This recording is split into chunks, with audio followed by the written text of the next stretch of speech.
Jane Eyre, d'après Charlotte Brontë. Chapitre 3. Quelques jours plus tard, je me trouvais seule avec Georgiana dans la nurserie.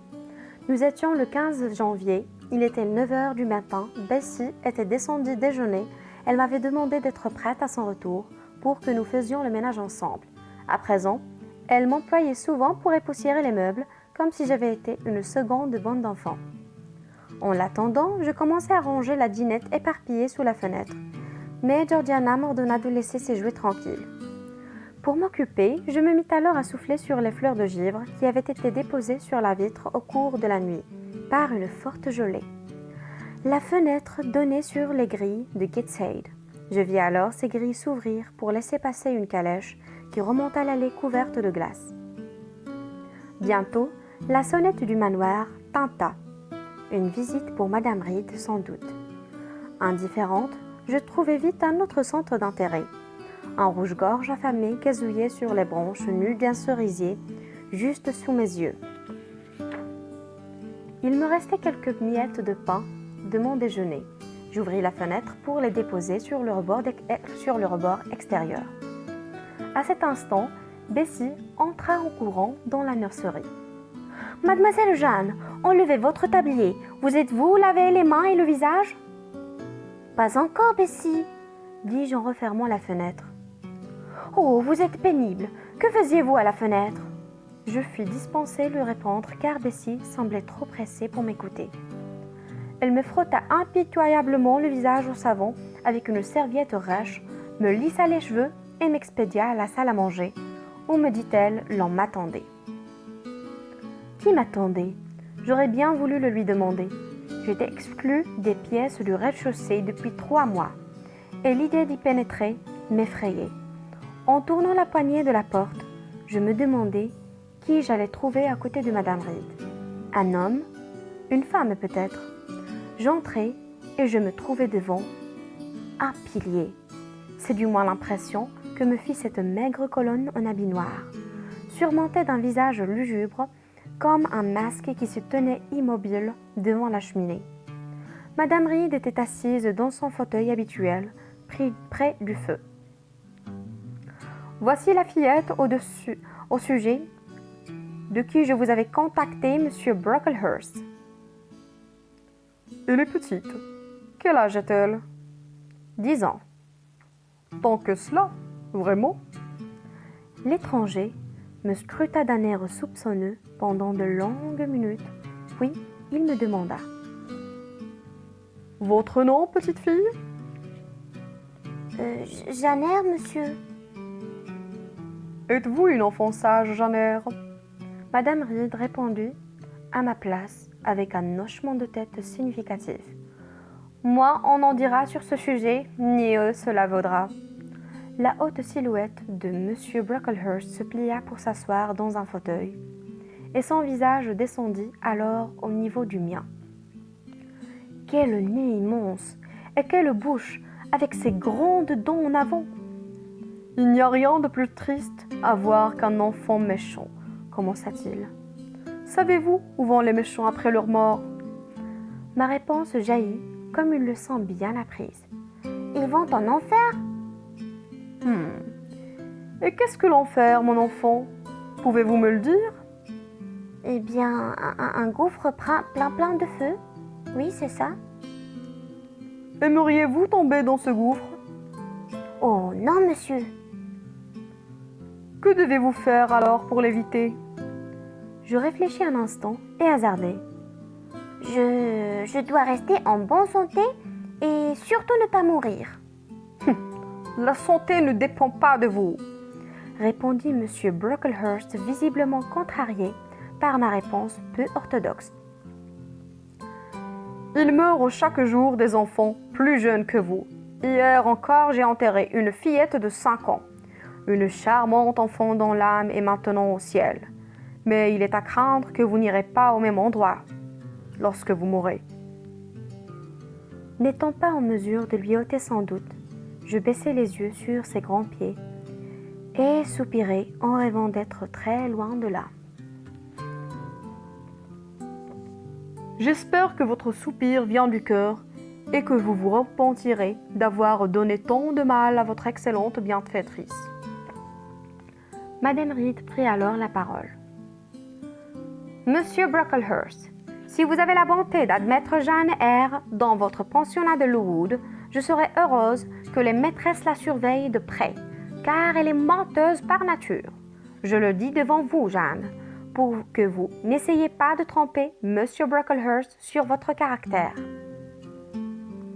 Ce n'était pas la première fois que, malgré tous mes efforts pour bien faire, Madame Reed me blessait ainsi. Mais aujourd'hui, prononçant devant un étranger ces mots, elle me brisa le cœur. Madame Reed faisait tout son possible pour semer l'hostilité sur mon chemin futur. Maintenant, comment pourrais-je prouver à M. Brocklehurst que cette accusation était injuste?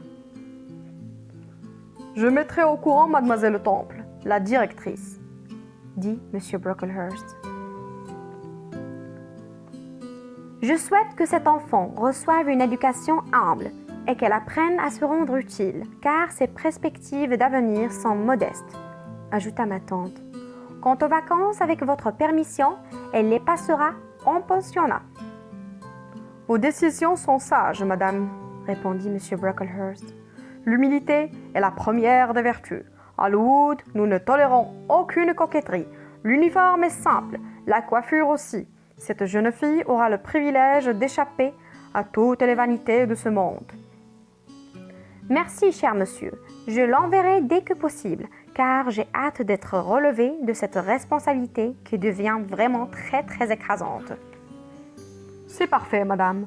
Je m'absente 2 semaines de Lowood, mais madame Temple sera prévenue de l'arrivée de cette nouvelle élève. Après avoir salué ma tante, M. Brocklehurst s'en alla.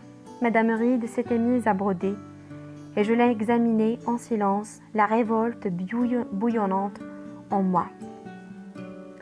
Au bout d'un instant, elle leva les yeux. « Sortez d'ici! Retournez à la nurserie !» Elle avait dû lire l'animosité qui brûlait dans mon regard, car elle me lança cet ordre avec une irritation extrême. J'allai jusqu'à la porte, puis je revins me planter devant elle. Il fallait que je lui dise ce que j'avais sur le cœur. Je ne suis pas une menteuse. Sinon, je dirais que je vous aime. Mais je ne vous aime pas. Vous êtes la personne que je déteste le plus au monde avec John Reed. Et vos serments sur le mensonge, vous pouvez les garder pour votre fille Georgiana. C'est elle qui ment, et pas moi. Madame Reed s'était figée, son aiguille en l'air, ses yeux de glace posés sur moi. « Vous avez encore quelque chose à dire ?» demanda-t-elle sur un ton que l'on prend pour parler à un adversaire adulte plus qu'à un enfant. Tremblant de colère, de la tête aux pieds, je poursuivis. « Je ne vous appellerai plus jamais, ma tante. Je ne viendrai plus jamais vous voir. Et si on me demande comment j'ai été traitée ici, je répondrai que vous étiez aussi lâche que cruel et que cela me rend malade rien que d'y penser. Je raconterai comment vous m'avez repoussée dans la chambre rouge malgré ma terreur. À ceux qui vous croient bonne, je dirai la vérité. Vous êtes une femme sans cœur, c'est vous qui mentez. » Un sentiment de triomphe m'envahit en voyant que l'ouvrage de Madame Reed lui était tombé des mains. Une légère grimace tordait sur son visage, comme si elle allait se mettre à pleurer. « Jeanne, vous vous trompez. Que vous arrive-t-il? Pourquoi tremblez-vous?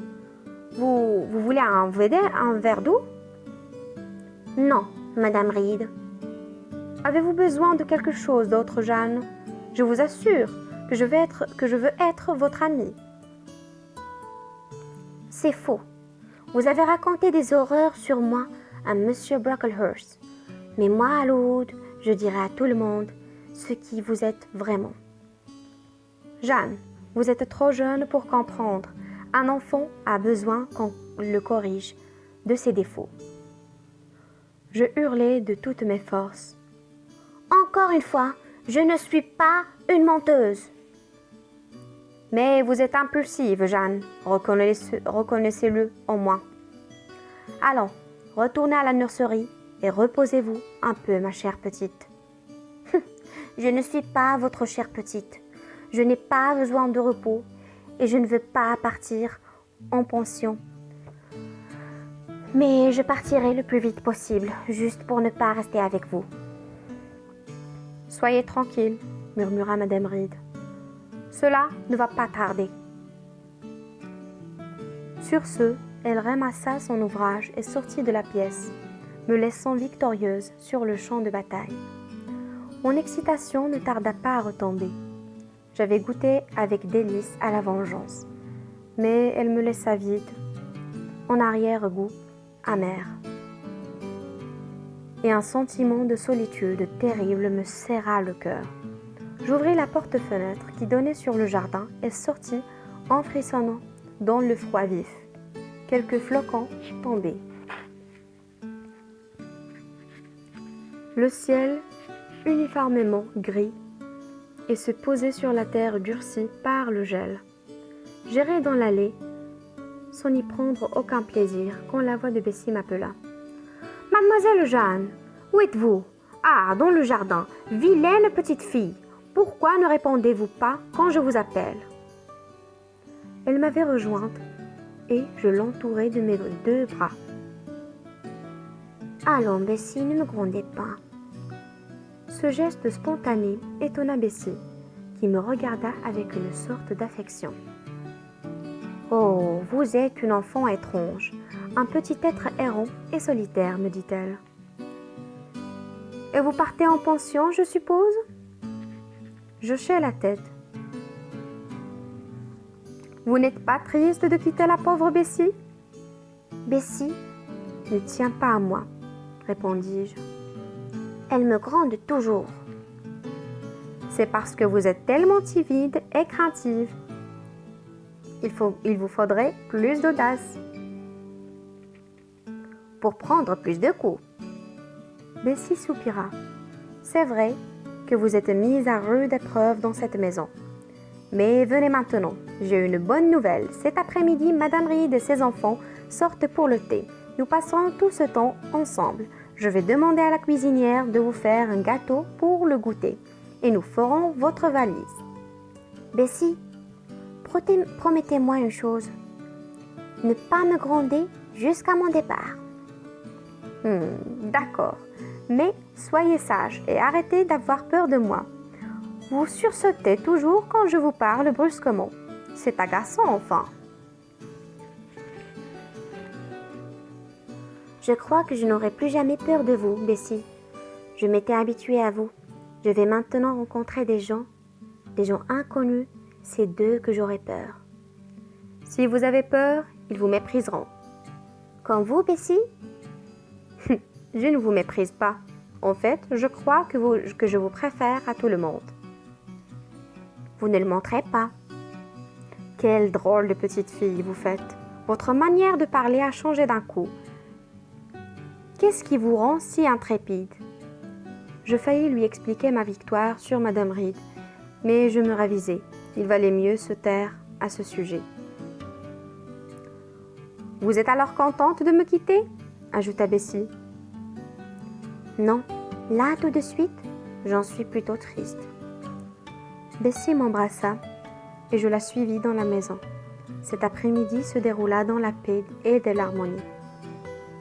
Le soir venu, Bessie me chanta ses plus belles chansons et me raconta ses histoires les plus captivantes. Même pour moi, la vie avait ses rayons de soleil. Fin du chapitre.